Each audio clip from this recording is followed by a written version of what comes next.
Quiero comenzar esta pequeña reflexión con una pregunta. ¿Qué va a aparecer ahí? Este tema se llama ¿qué es ser espiritual? Como bien no tenía mucha creatividad al hacer ¿qué es ser espiritual? ¿Qué significa ser espiritual? ¿Ya? ¿Qué características, qué significado tiene esto de ser espiritual? Comúnmente, quiero primero partir haciendo la pregunta a ustedes, ¿ya? A mí me gusta cuando yo soy profesor y me gusta en clase siempre partir preguntando a los estudiantes. No es que aquí me imagine que estemos en una clase, pero tengo esa costumbre de siempre estar preguntando ¿qué significa ser espiritual? ¿Alguien tiene alguna idea? ¿A alguien se le ocurre algo? ¿Alguna palabra que se le venga a la mente cuando oye la palabra espiritual o espiritualidad? ¿Voy? ¿Qué se te viene a la cabeza cuando alguien dice ser espiritual? ¿O alguien más? Tiene que ver tal vez con vivir en cierta manera dándole lugar al espíritu, ¿ya? Viendo las cosas no solamente de forma natural, sino espiritual. Ya, bien, ahí hay un acercamiento. ¿A alguien más? ¿Qué José? Cuando usted oye la palabra espiritual, ¿qué es lo que se le viene a la mente? ¿Comerse un asado? No sé, ¿qué se le viene a la mente con la palabra espiritual? La verdad es que una pregunta difícil. Una pregunta difícil. Pero una palabra tan usada que en realidad se hace difícil explicarla, pero en el sentido de, a ver, ¿qué es ser espiritual para mí? En simples palabras, la palabra que se le venga a la mente. No quiero una definición del diccionario de... No, seguro. Con temor a Dios, ya, muy bien. Muy bien. Comúnmente, nosotros, ¿cierto?, utilizamos harto este adjetivo, esta acepción espiritual, ¿ya? La palabra espiritual. De manera común parece que, bueno, desde que yo era pequeño, yo nací acá en la iglesia, en el hospital, pero de chico que vengo a la iglesia y siempre he escuchado esta palabra espiritual, ¿ya?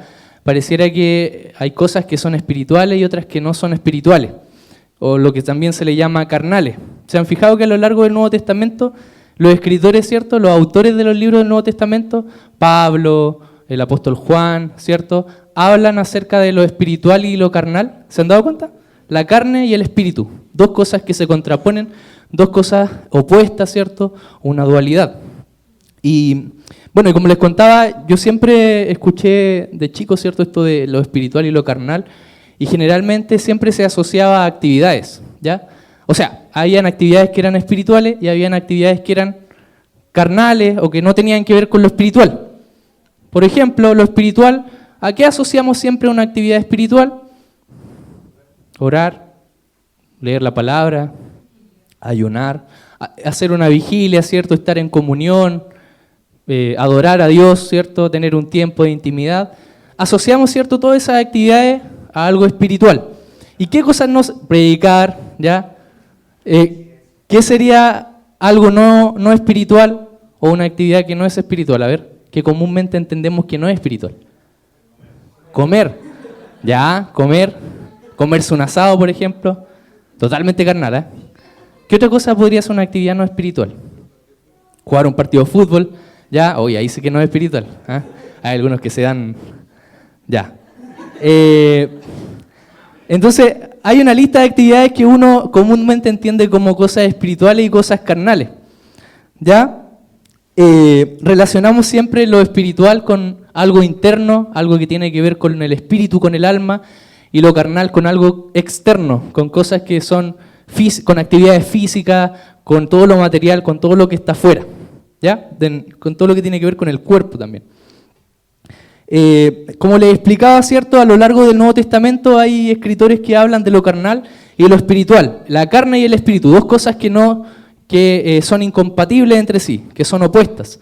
Ya, por ejemplo, en Romanos, ¿cierto?, Pablo que dice que no hay condenación para los que están en Cristo Jesús, para los que no andan conforme a la carne, sino conforme al espíritu. Ahí hay un caso. En Corintios, ¿cierto? La primera carta a los Corintios dice, yo hermanos no puedo dirigirme a ustedes como a espirituales, sino como a inmaduros. Y hay otra versión que dice carnales, ¿ya? Entonces vemos que a lo largo del Nuevo Testamento se habla de la carne y el espíritu como algo contrario, ¿ya? Pero aquí hay algo que hay que entender, y es que los escritores del Nuevo Testamento siempre estaban pensando en el público al cual ellos escribían, ¿ya? O sea, había una época, ¿cierto?, que tenemos que tener siempre en nuestra mente para entender todas estas palabras. ¿Por qué hablaban tanto de la carne y el espíritu? Y resulta que en ese tiempo, después, ¿cierto?, de que el Evangelio, ¿cierto?, nace con Jesús, ¿cierto?, en el pueblo judío, pero luego de eso se extiende, ¿cierto?, se extiende hacia otros pueblos. Por ejemplo, y ahí viene la palabra los gentiles, ¿cierto?, a otros pueblos que no son el pueblo judío. Por ejemplo, a los griegos, ¿ya? Y en ese tiempo los griegos eran súper importantes porque ellos tenían las escuelas de pensamiento más top de la época. O sea, la mayoría de las personas de esa época que no eran judías, ¿cierto?, estaban enfrentadas, estaban influidas por el pensamiento griego, ya por la filosofía griega. Filósofos grandes como Platón, Sócrates, Aristóteles, gente que era muy cabezona, ya eran cerebritos con patas. Y esas personas de esa época, y principalmente estos autores del Nuevo Testamento, estaban influidos por ello y sabían que tenían que escribir también a ese tipo de público, ¿ya? Y los griegos, ¿cierto?, ellos entendían, había un pensamiento griego, ¿cierto?, muy importante de esa época, que entendía, que decía de que habían dos mundos distintos. Un mundo que tenía que ver con la materia, con el cuerpo, que era imperfecto, que estaba contaminado, y había un mundo perfecto, que era el mundo de las ideas, el mundo que estaba dentro de nosotros, ¿ya? Y que estaba dominado, eso decían los griegos, estaba dominado o estaba guiado por el logos. El logos.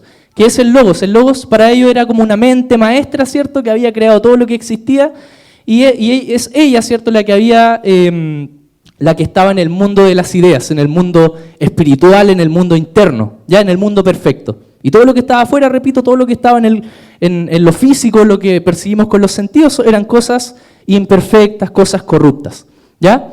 Entonces, frente a todo este pensamiento que había en esa época, los escritores del Nuevo Testamento supieron, ¿cierto?, a través, obviamente, del Espíritu de Dios, fueron inspirados para escribir también a este público. Fueron inteligentes. Por ejemplo, Juan, el apóstol Juan, ¿cómo empieza el Evangelio de Juan? ¿Quién se acuerda? ¿Todo?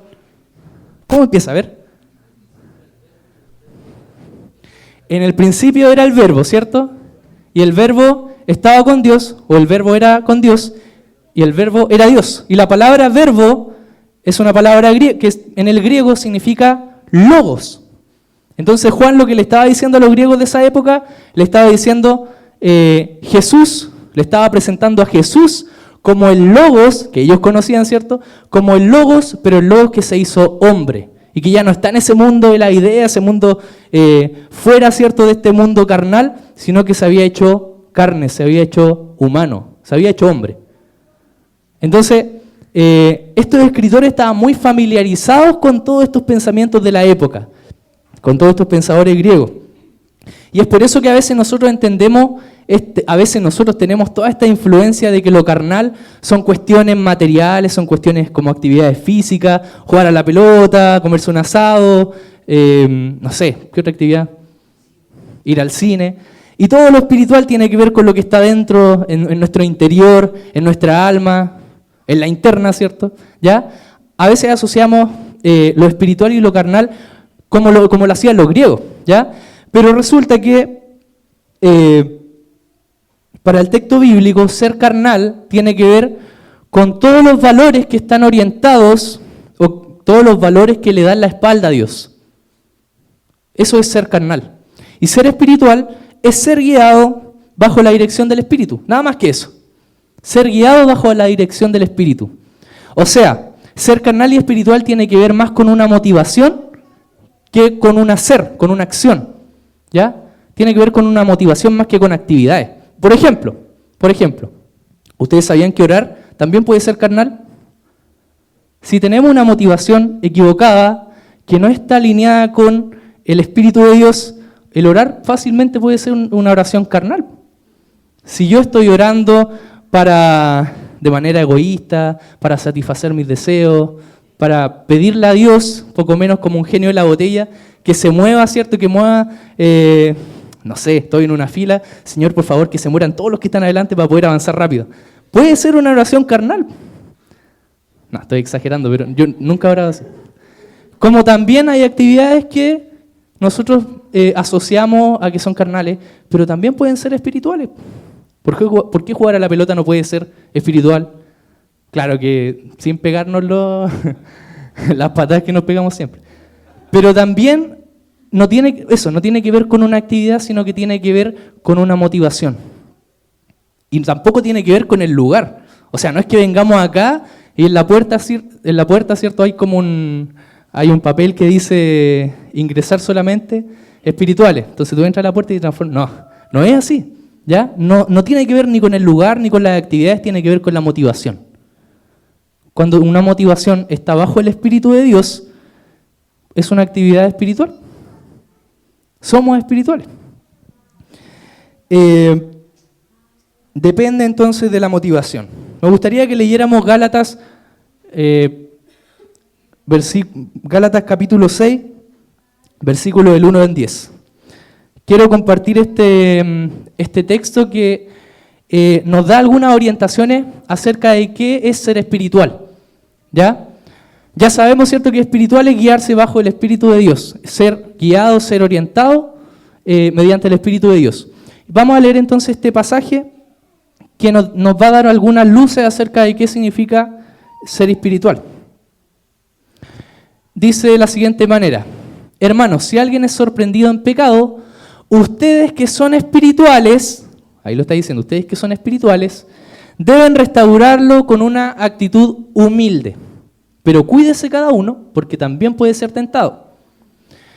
Ayúdense unos a otros a llevar sus cargas y así cumplirán la ley de Cristo. Si alguien cree ser algo, cuando en realidad no es nada, se engaña a sí mismo.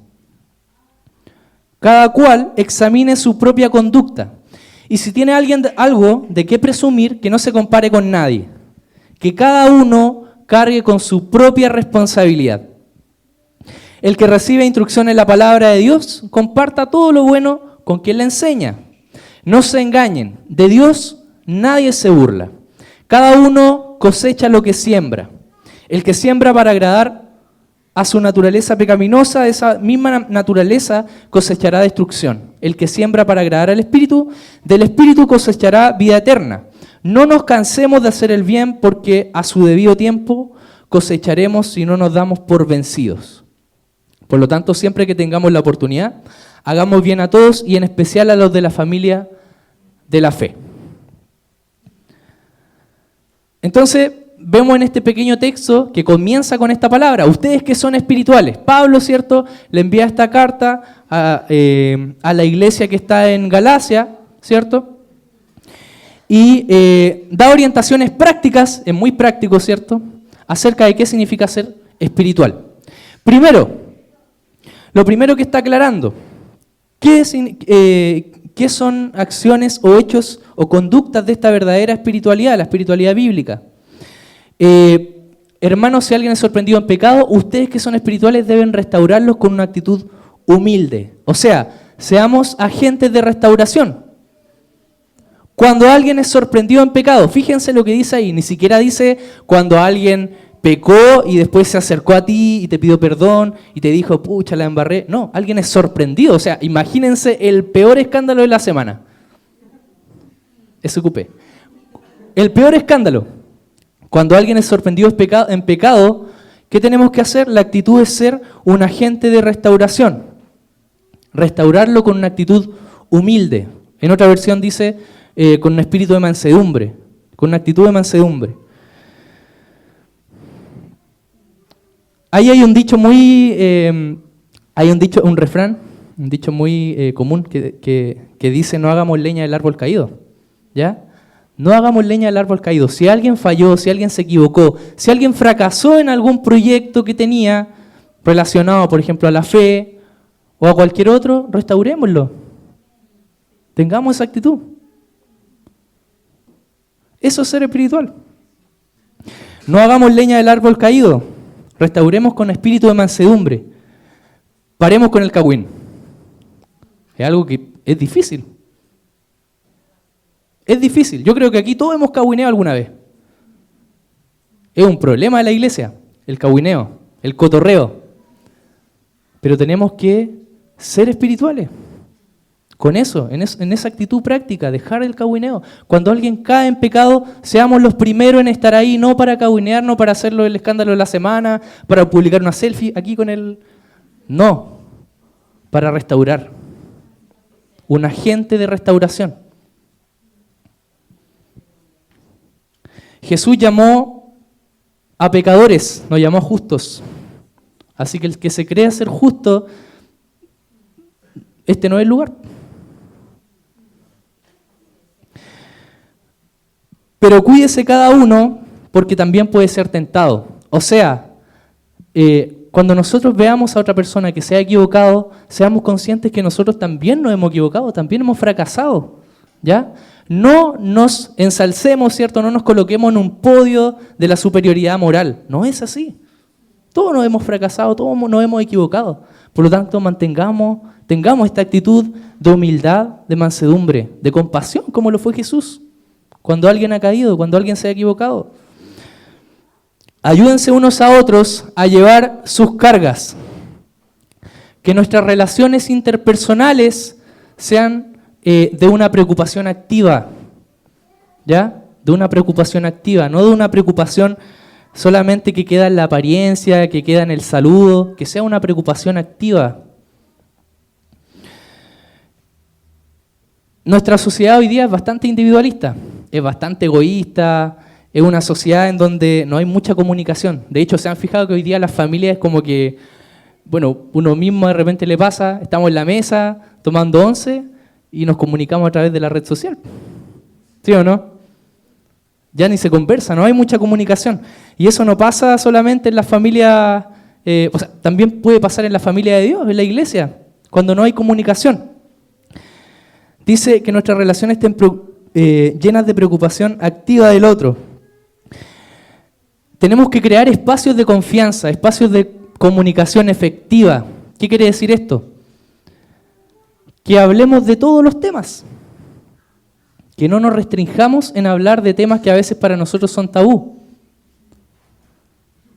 Por ejemplo, caso más clásico, todo lo que tiene que ver con lo sexual. La pornografía. ¿Hemos creado espacios para aquellos que tienen problemas con la pornografía? Porque a veces de eso no se habla, ¿cierto? Lo dejamos ahí en la intimidad. ¿Cuántas personas no sufren por eso? Si alguien tiene algunas malas prácticas laborales, nunca va a tener la confianza de contárselo a nadie porque no se han abierto esos espacios. Es importante que creemos estos espacios de comunicación para que conversemos esos temas. Una preocupación activa por el otro. Más allá del cómo estás y así como, ¿cómo estás? Ya, chao. No, preocupación activa. Hay que conectar a los demás con Dios. Si alguien cree ser algo cuando en realidad no es nada, se engaña a sí mismo. Si alguien cree ser algo cuando en realidad no es nada, o sea, nuestra percepción. ¿Cómo es nuestra percepción de nosotros mismos? Tengamos una percepción correcta de nosotros mismos. Tengamos una percepción sana de nosotros mismos. ¿Qué quiere decir esto? Que sepamos quiénes somos de la manera adecuada. No nos creamos ni más ni menos.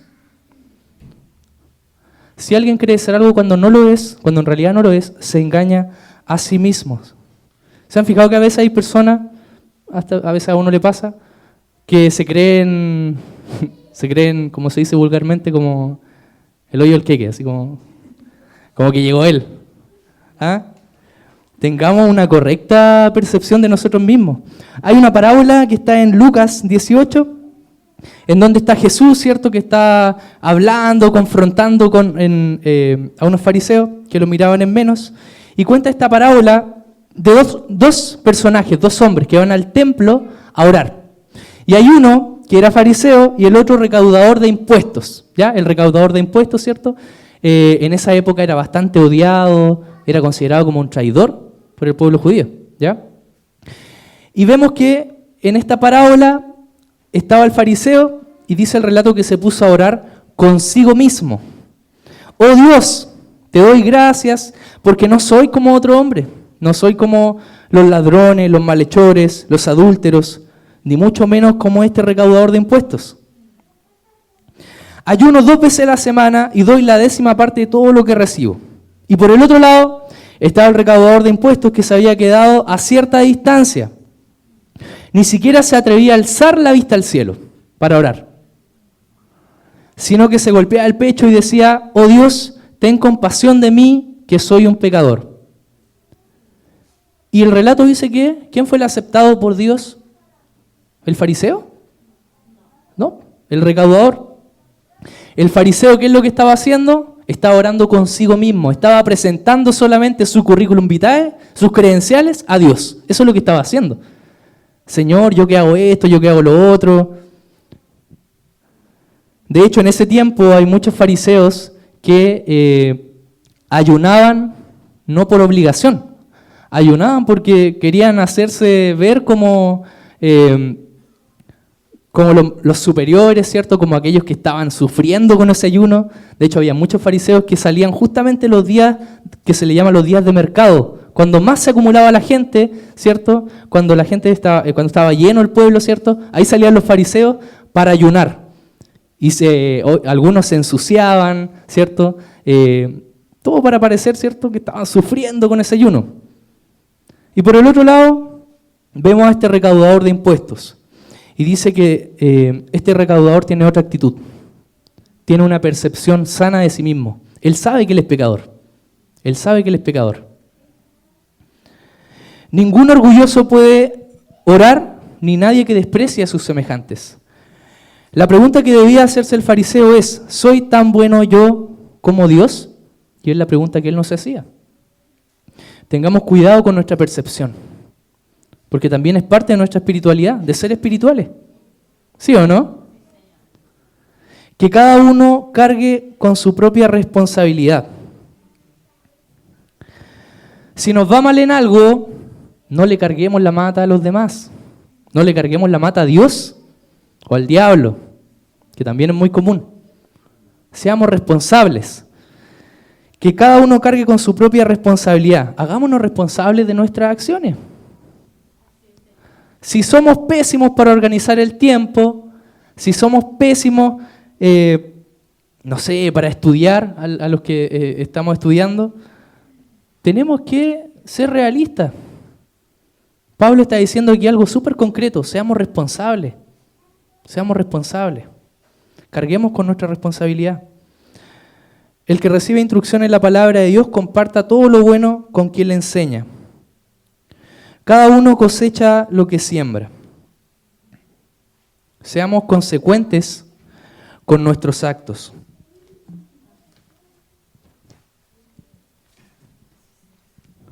Y esto es interesante porque a veces nosotros tenemos una vida afuera que es muy distinta a la que está acá.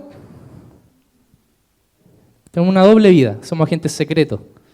Llegamos acá y nos transformamos en otra persona. Y a eso también está apuntando esta palabra. Seamos consecuentes con nuestros actos. A veces tenemos problemas en la casa, problemas familiares, heavy, profundos, pero nos desconectamos y llegamos acá y somos otras personas. No digo que tengamos que traer todas las dificultades, o sea, sí, pues sí, para eso estamos.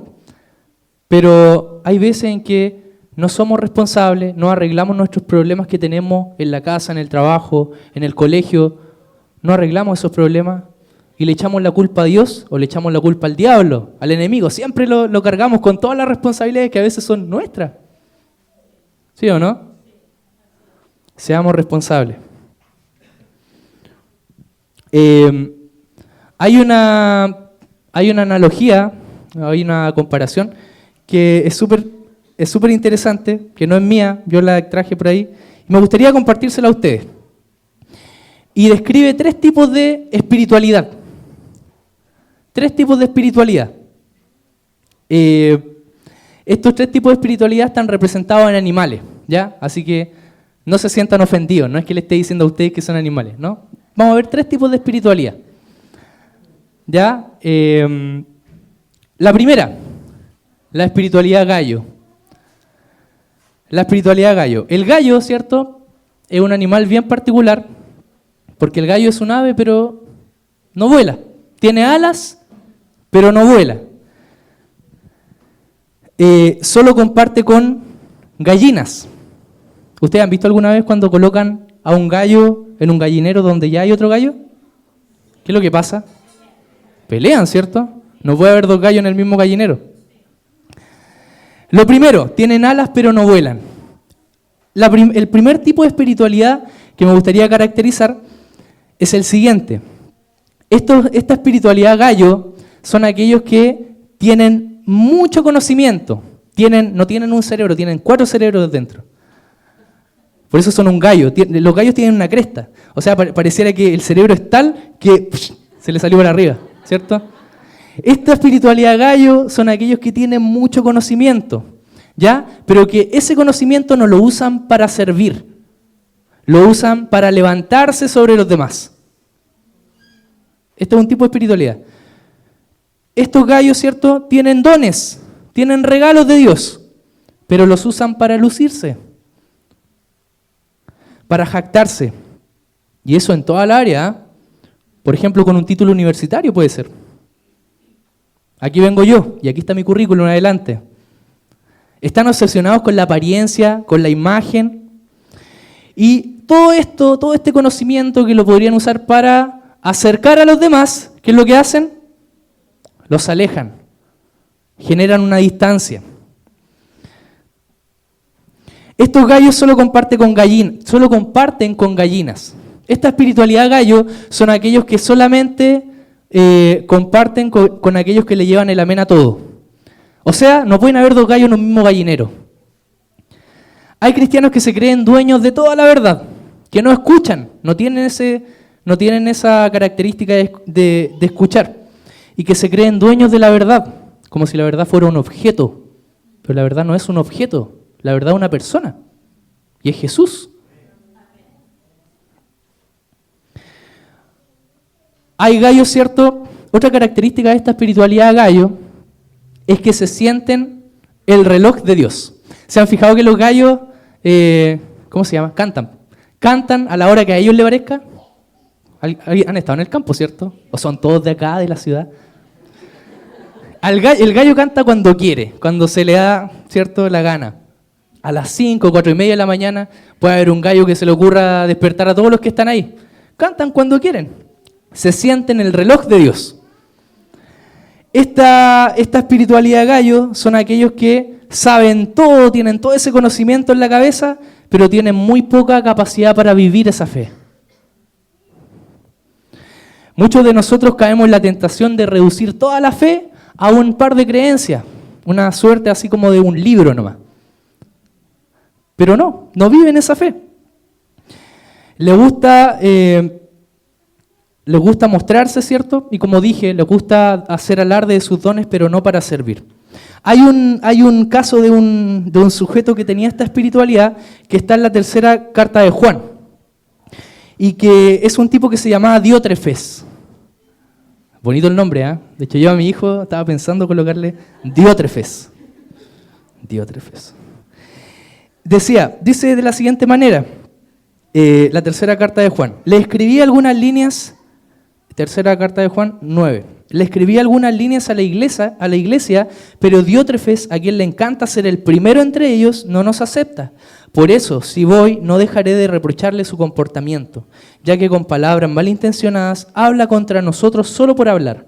Como si fuera poco, ni siquiera recibe a los hermanos, y a quienes quieren hacerlo no los deja y los expulsa de la iglesia.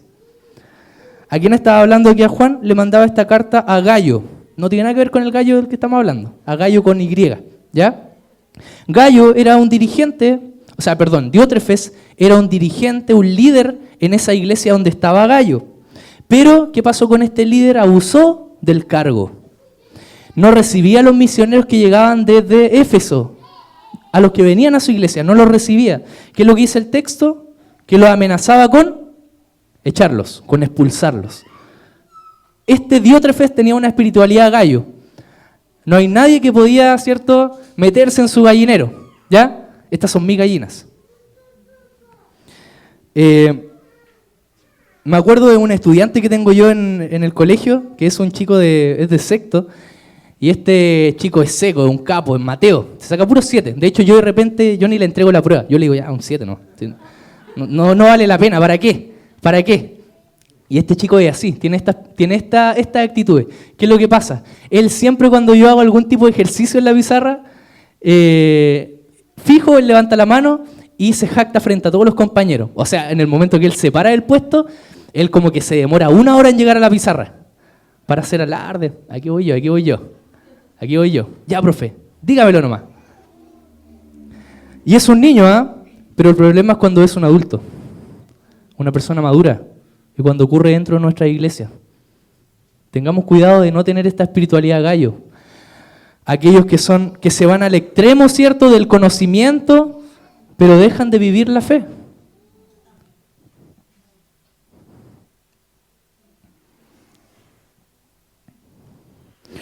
Luego tenemos otro tipo de espiritualidad, que otro animal, la espiritualidad cóndor. La espiritualidad cóndor. El cóndor, a diferencia del gallo, este sí vuela, y este sí que vuela. El cóndor vuela a más de 3.000 metros de altura. ¿Ya? Este se la pasa en las nubes. Este sí que se la pasa en las nubes, literal. ¿Ya? Tiene puras alas. De hecho, fíjense cómo es la cabecita. ¿Tiene cabeza, no? Sí, sí tiene cabeza. Ahí se la veo. Este tiene unas alas tremendas, pero tiene una cabecita chiquitita. ¿Ya? Lo que más resalta, ¿cierto?, entonces son sus alas. ¿Ya? De hecho, dicen algunos que cuando extienden sus alas pueden alcanzar 3 metros o más. O sea, tiene tremenda ala. Pero su cabeza, en proporción a su ala, es pequeñita. Esta espiritualidad son aquellos que buscan solamente experiencias místicas, sobrenaturales, ¿ya? Experiencias que escapan de la razón. O sea, una cosa es ser espiritual, pero estos son espiritualistas, ¿ya?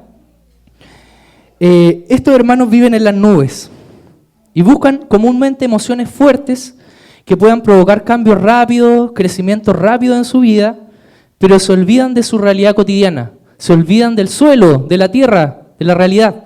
Estos viven en las nubes. Un caso claro es Pedro, Juan y Jacobo. ¿Se acuerdan cuando estaban en la transfiguración? Viendo a su maestro, ¿cierto? ¿Y qué es lo que hicieron? ¿Qué es lo que querían hacer? Construir tiendas, ¿cierto? Para quedarse ahí y no bajar en ningún momento del monte. Y en ese mismo instante, ¿qué es lo que pasaba con los otros discípulos? Estaban tratando, ¿cierto?, con un chico endemoniado y no hallaban cómo liberarlo. Esta espiritualidad cóndor son aquellos que se quieren quedar siempre en la experiencia, pero son poca cabecita. Se van al extremo de las emociones. ¿Se han fijado que estamos hablando de extremo? Por un lado, el que tenía la cabeza grande y el otro, el que vive de las emociones. Muchos de nosotros, ¿cierto?, también hemos caído en esta tentación de tener esta espiritualidad cóndor.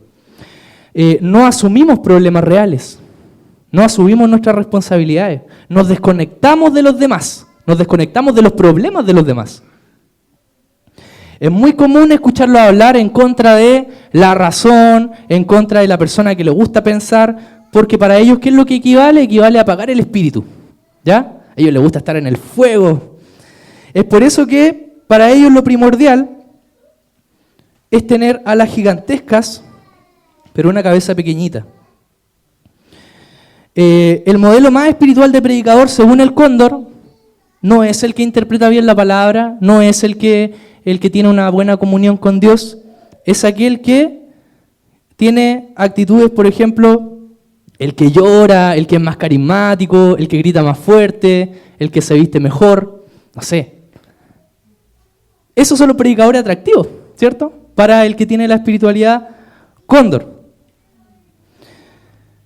Le encanta volar. Entonces dijimos que este cóndor anda siempre en las nubes. De hecho, el cóndor es poco diestro para andar a ras del suelo, ¿ya? Es poco diestro. Solamente baja cuando tiene que comer. ¿Y qué es lo que come el cóndor? El cóndor no discierne lo que come. Puede comer, por ejemplo, carne podrida de un animal muerto y a la otra semana puede estar comiendo carne fresquita. No discierne lo que come, no sabe discernir. Ahora, no quiero que me malentiendan, porque no estoy diciendo que está malo aspirar a los dones espirituales. No es lo que estoy diciendo. De hecho, para mí, yo creo que para todos los que están aquí, es nuestro anhelo aspirar a tener experiencias con Dios, por ejemplo, a tener el don de lenguas, a ser bautizados con el Espíritu Santo, es nuestro anhelo. Pero cuando eso lo llevamos a un extremo y cuando la espiritualidad la basamos en esa experiencia, estamos mal. De hecho, el mismo Pablo aconseja a la iglesia respecto a estas cosas. Él dice que, Pablo tiene todas las credenciales para hacer lo que quiera, pero él dice que él prefiere hablar 5 palabras que sean comprensibles, que sean entendibles para los demás, a que 10.000 palabras que nadie va a entender. El mismo Pablo lo dice. O sea, hay que ser mesurado, hay que ser equilibrado. Yo recuerdo una situación con un joven de hace tiempo atrás que él anhelaba esto de hablar en lenguas, pero el anhelo era a tal nivel que llegó a una frustración, que llegó a un estrés, a una ansiedad. Y fueron años así, vivía deprimido. Ante eso, yo me quedo pensando un poco en cómo es también la actitud de aquellos que sí tienen esos dones. ¿Se han fijado que a veces eso genera una suerte como de marginación a los que no lo hacen? No digo que ocurra en todos, pero hay que ser cuidadosos también, porque el don, el objetivo es servir a la iglesia, edificarla, capacitarla. Entonces seamos mesurados.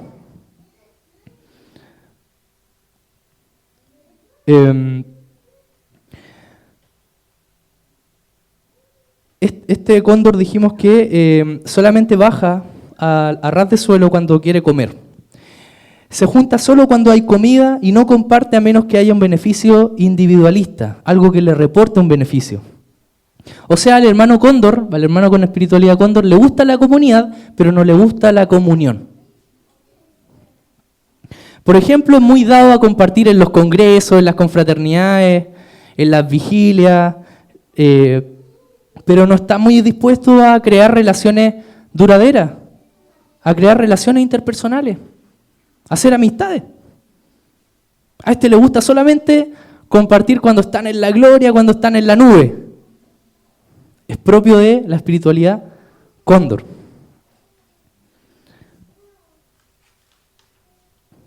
La palabra nos anima a ser llenos del Espíritu Santo, pero también a demostrar sus frutos. Y los frutos del Espíritu, como dice la carta a los Gálatas, amor, paz, paciencia, alegría, amabilidad, bondad. O sea, aspiremos a ser llenos del Espíritu Santo, pero también demostremos los frutos del Espíritu con acciones prácticas, acciones concretas. ¿Amén? Seamos espirituales. La tercera espiritualidad a la cual quiero llevarte es la espiritualidad ganso. Vimos 2 extremos.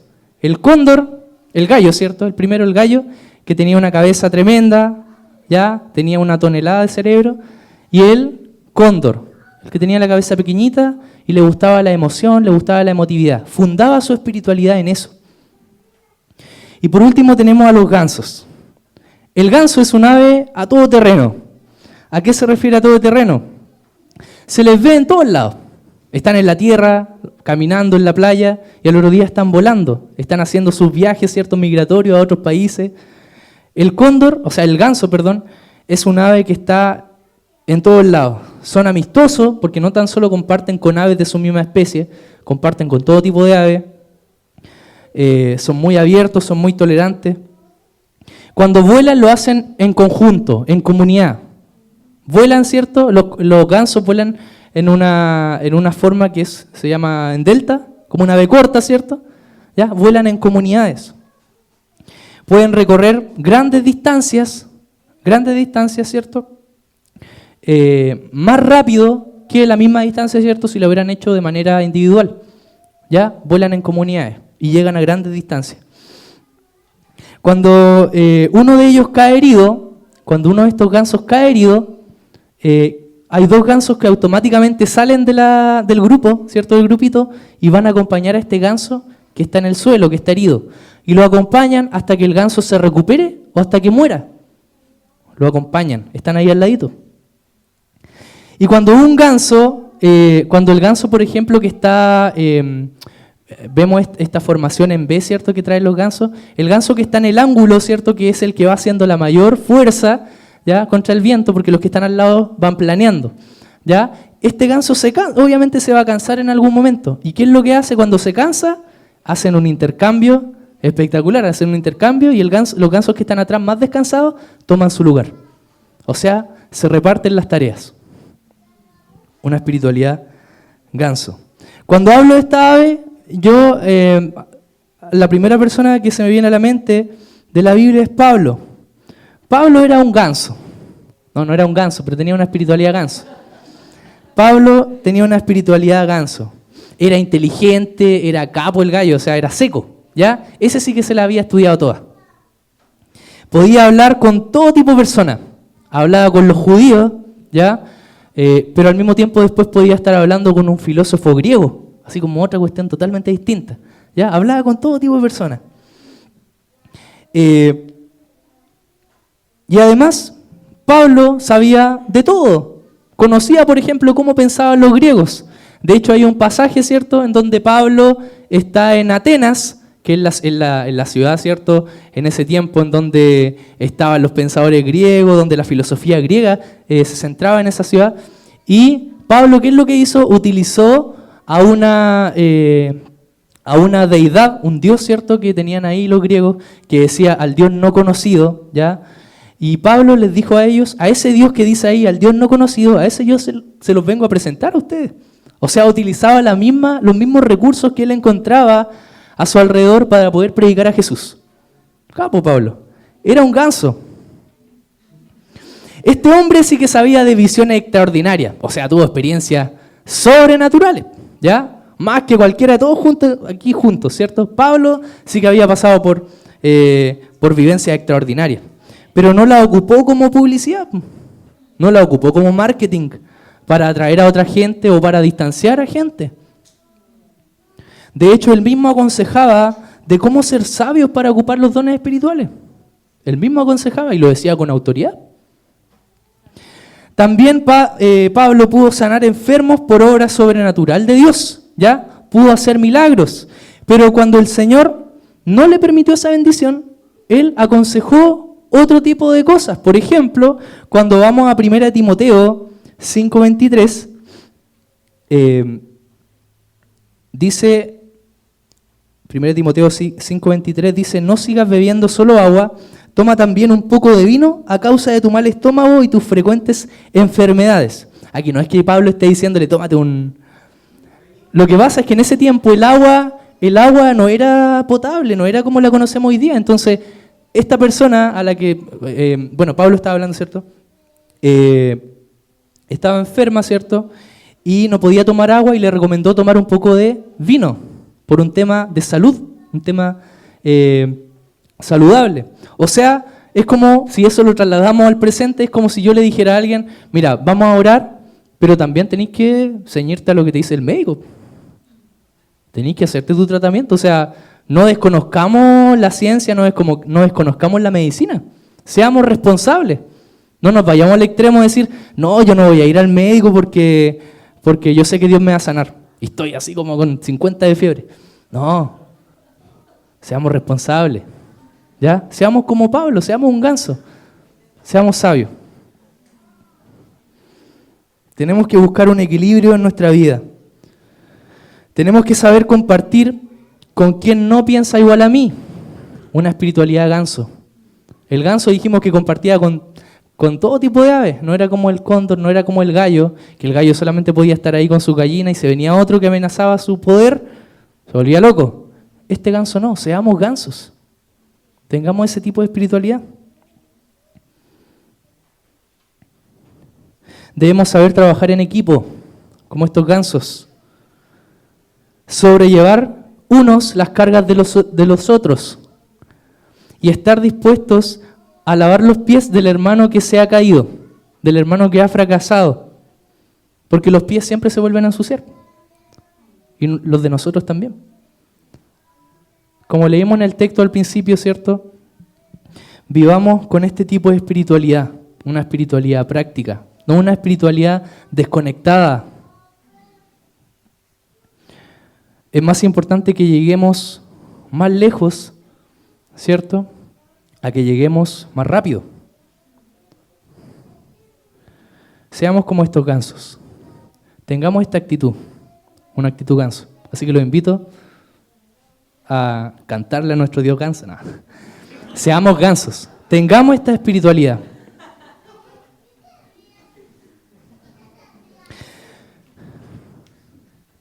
Los invito a reflexionar en qué se basa nuestra espiritualidad. Si alguien se ha sentido identificado con alguna de estas, yo sí. Yo cuando leí esto, yo me sentí identificado en muchas épocas de mi vida con algunas. Me acuerdo que en alguna época de mi vida yo era bastante cóndor, muy cóndor. Era bueno para... De hecho, a mí me gustaba que me votaran. O sea, más que el mensaje, más que el fondo, más que el contenido, era una cuestión así como desconectada total, o sea... Pero también tuve otro episodio en mi vida en donde me volví un gallo, ¿ya? Tenía como 3 cabezas aquí, andaba pensando por todos lados. Y me volví una persona bastante fría, desconectada. ¿Qué tal si reflexionamos nuestro tipo de espiritualidad? Que no tiene que ver con actividades, no tiene que ver con lugares, tiene que ver con motivaciones. Con nuestra motivación, con nuestro corazón. Reflexionemos en aquello. ¿Les parece si oramos? Ayúdanos, Señor, a comprender que tenemos una misión, que es más importante que a veces estar encerrados. Tenemos una misión, Señor, que es proclamar tu evangelio, que es expandir tu verdad a nuestros círculos cercanos, Señor, en nuestro